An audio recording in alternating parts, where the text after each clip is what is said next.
Alright everybody, you can see I opened up the bag. It comes with the two pieces of the watch band here with the little loop on here, which is what I really needed, and what they call a pin replacement tool.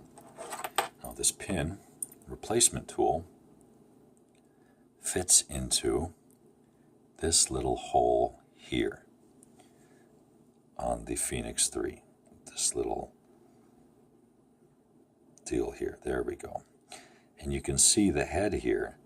It's what they call a Torx or a star head, and it fits into there. Problem is they only give you one, and as you can see, this has two ends. So what you need to do is you can go to a hardware store or anywhere, you can get a Torx head. And I believe, after doing some research, this is a T6, okay? And it is 0.069 inches across, so it's a 1/16 of an inch. If I can hold it up here to this here tape measure, you can see that the diameter, no matter how you cut it, is maybe a little over 1/16 of an inch.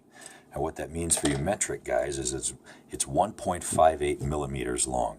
If you can't find a Torx or a star head, you can get a flathead one. These things you can usually buy just individual, or you can buy a little set. And as you can see, I had one already, and this is the same measurement. So that said, that's what you need to get before you do anything else.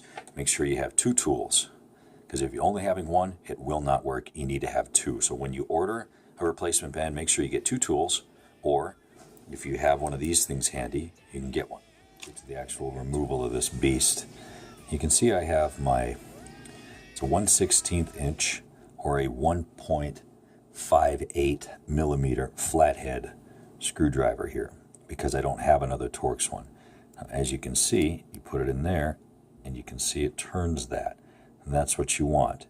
You want that to turn that, and you want your tool that you get, if you only have one, your Torx head one, to go into this side and turn that way. But here's the real tough part. You need to hold this one in here while, or for you British people, whilst turning this one. Okay, let's see if it focuses in here. Come on, focus in. There we go. So you want to hold that one down while you get this one in here. And what you're doing, see if I can focus. There we go.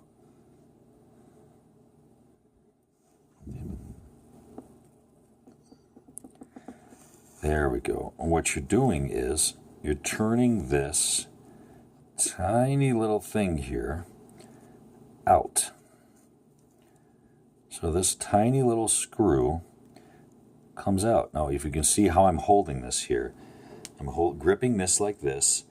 You can see right down in here, this is holding the other one tight. You have to do that, or this little rascal will not come out. Now, once it gets out to a little bit, it'll come out fully, and it just comes out like that. See? Once that happens, and you take this, like this, you can literally push this end out here, and voila, this comes off. Boom. You repeat the process when you put your new band on, and here we go.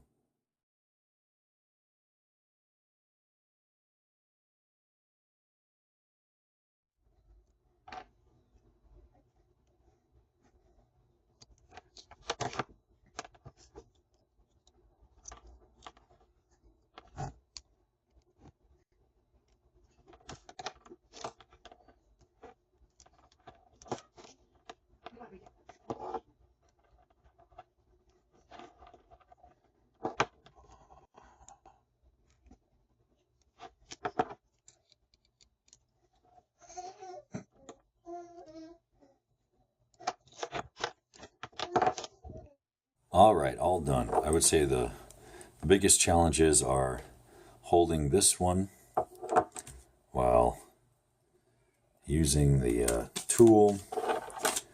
This is just a pain in the butt to hold that in there and do that, so I ended up having to use my little Gerber miniature multi-tool, the Gerber dime, just to use the little pliers to hold it in. If you have a vise or something you could put this in, or even something different, it'd be better. This band, I got the replacement band. It's a little rubbery, like you can see. It's a little more wiggly than this one, the silica or silicone or whatever the heck it is. So we'll see what happens. I mean, I don't have to deal with this nonsense anymore. I have an actual little loop on here, so that's perfect. I would say the total time, if you've never done it before, half an hour. If you've done it before, probably 10 minutes if you have the right tools. All right, hope this helps, guys.